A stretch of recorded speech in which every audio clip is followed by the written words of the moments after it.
Hello everyone, कैसे हैं आप सब। तो सबसे पहले इस वीडियो की शुरुआत मैं माफ़ी मांगने से करना चाहती हूँ। जी हाँ, कल मैंने एक वीडियो अपलोड किया था जो हाल ही में 21 अगस्त को हुए सुसाइडल केस कुणाल चांदगुड़े के ऊपर बनाया था मैंने, क्योंकि 4 दिन से मैं यही देख रही थी। इस वीडियो में 21 अगस्त को ये हुआ था केस, और मैं 4 दिन से सिर्फ यही देख रही थी कि सारी रील में सिर्फ एक ही बात बताई जा रही कि आईफोन आईफोन और आईफोन। आईफोन की वजह से बच्चे ने पूरे परिवार को ख़त्म कर दिया, जबकि ऐसा कुछ नहीं है। जी हाँ, मुझे कल वीडियो में कमेंट आए शरद उपाध्याय जी के, अर्जुन जेटली जी के, तो मैं उन सबको थैंक यू कहना चाहती हूँ, क्योंकि उन्होंने कहा कि नहीं, ये मैटर प्रॉपर्टी का है, किसी और का है। खैर, ये मैटर जो है वो प्रॉपर्टी का भी नहीं है और आईफोन का भी नहीं है। आपको पता है, कुणाल जब सुसाइड करने के लिए उस पहाड़ी पर चढ़ा था तो सबसे पहले उसने किसको कॉल किया था? उसने सबसे पहले अपने पिता को, यानी पापा को कॉल किया था और बताया था कि मैं सुसाइड करने जा रहा हूँ और इस पहाड़ी पर चढ़ रहा हूँ। वो चाहता तो पहाड़ी पर चढ़कर कूद जाता, लेकिन नहीं, उसने अपने पापा को कॉल किया, क्योंकि उसका इंटेंशन सुसाइड करना था ही नहीं। उसका इंटेंशन इतना अच्छा था कि आप सब सुन के एकदम शॉक्ड रह जाएंगे। जी हाँ, उसका इंटेंशन था अपने माता पिता को एक करने का। जी हाँ, कुणाल के छोटे भाई की 4 साल पहले बीमारी की वजह से डेथ हो गई थी, जिसके बाद उनके माता और पिता के रिलेशन में थोड़ा गैप आ गया था। उनके जो पिताजी हैं मुरलीधर, वो पेशे से ड्राइवर थे, बड़ी गाड़ियां जैसे लॉरी होती हैं वो चलाते थे, तो वो घर अक्सर बहुत कम आते थे, 3 या 4 दिन में या हफ्तों में एक बार आते थे। लेकिन बेटे की डेथ के बाद वो भी उनका डिप्रेशन, उनको भी एक डिप्रेशन हो गया था, जिसकी वजह से वो शायद उस चीज़ में वापस, उस ट्रैक पर वापस नहीं आ पा रहे थे। तो इसलिए अब उनके और उनके माँ के बीच में थोड़े से डिफरेंसेस, थोड़ा गैप आ गया था। उनकी माँ जो संगीता चांदगुड़े थी, उनका एक चैनल भी चलता था ऑफिशियल संगीता पाटिल के नाम से, आप देख सकते हैं उसको।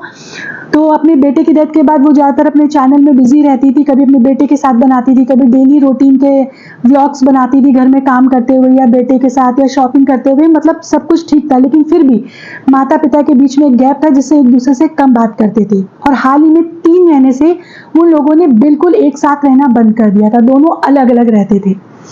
उनकी माँ जो संगीता जी थी, कुणाल चांदगुड़े की, वो मोस्टली अपने वीडियोस में डाला करती थी कि, और एक दिन पहले, सुसाइड के एक दिन पहले भी उन्होंने अपना वीडियो अपलोड किया था कि अगर हम सफ़र सही ना हो तो उसको छोड़ देना चाहिए, उससे दूर हो जाना चाहिए।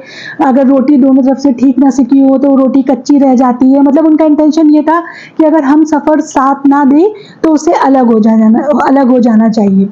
ये बात कहीं ना कहीं कुणाल को अंदर ही अंदर खटक रही थी, क्योंकि बच्चा जो था, हम ये नहीं कह सकते कि बच्चा जो था वो मेंटली लेवल हिला हुआ था, उसका लेवल अच्छा नहीं था। बच्चा बहुत इंटेलिजेंट था। क्यों? क्योंकि उसने 10th में 92% स्कोर किए थे।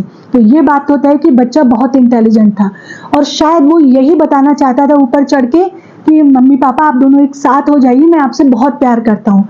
लेकिन शायद वो फादर की गलती से, या फिर जो भी कहें सिचुएशन की वजह से, कि उनके फादर उस बच्चे को खींचने के लिए गए और साथ में ही गिर गए, और बाद में उनकी माँ भी उनके पीछे कूद गई, क्योंकि अब उनका पूरा परिवार खत्म हो चुका था। छोटे बेटे की पहले ही डेथ हो चुकी थी। तो बात घूम फिर कर वही आ जाती है कि कुणाल इंटेलिजेंट तो बहुत था, उसने 10th के एग्जाम में 92% स्कोर किए थे, लेकिन जब उसके सामने एक टफ सिचुएशन आई तो वो उसे मेंटली हैंडल नहीं कर पाया। कुणाल चाहता तो अपने मम्मी पापा से घर पर बैठकर इस टॉपिक पर बात कर सकता था, या फिर उसके मम्मी पापा भी चाहते तो सब मिलकर एक साथ बैठकर इस प्रॉब्लम का हल निकाल सकते थे। लेकिन ऐसा उन लोगों ने कुछ नहीं किया।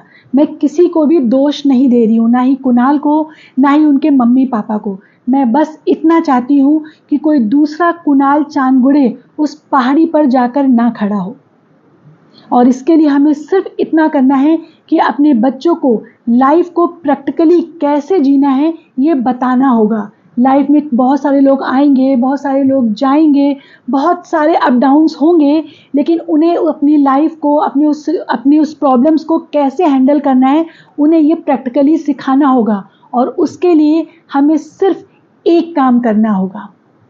आपको याद होगा, जब आपके बच्चे छोटे थे और उनका मैथ का एग्ज़ाम होता था, तो हम उस मैथ के एग्ज़ाम की तैयारी करवाने के लिए उनसे एक ही क्वेश्चन को बार बार घुमाकर पूछते थे कि कल किसी भी तरह का क्वेश्चन आ जाए तो मेरा बच्चा उस क्वेश्चन को हल कर ले और वो पास हो जाए। आज भी आपको वही करना है। बच्चे को एक ही सिचुएशन को घुमा फिरा कर पूछना है। आगे आने वाली प्रॉब्लम्स को उनके सामने एक सिचुएशन बनाकर रखना है और उनसे पूछना है कि कल ऐसी प्रॉब्लम अगर तुम्हारे सामने आती है तो तुम क्या करोगे, और जानना है कि उनका मेंटल लेवल, उनकी मेंटल हेल्थ, उनकी टॉलरेंस पावर, उनकी डिसीजन वो कैसे लेते हैं, ये सब कुछ आपको उस सिचुएशन के रिप्लाई से पता चल जाएगा कि बच्चे कितना सोचते हैं और कहाँ तक सोचते हैं। तो अपने बच्चों के लिए थोड़ा समय निकालिए और उन्हें अपनी लाइफ में प्रैक्टिकली जीना सिखाइए।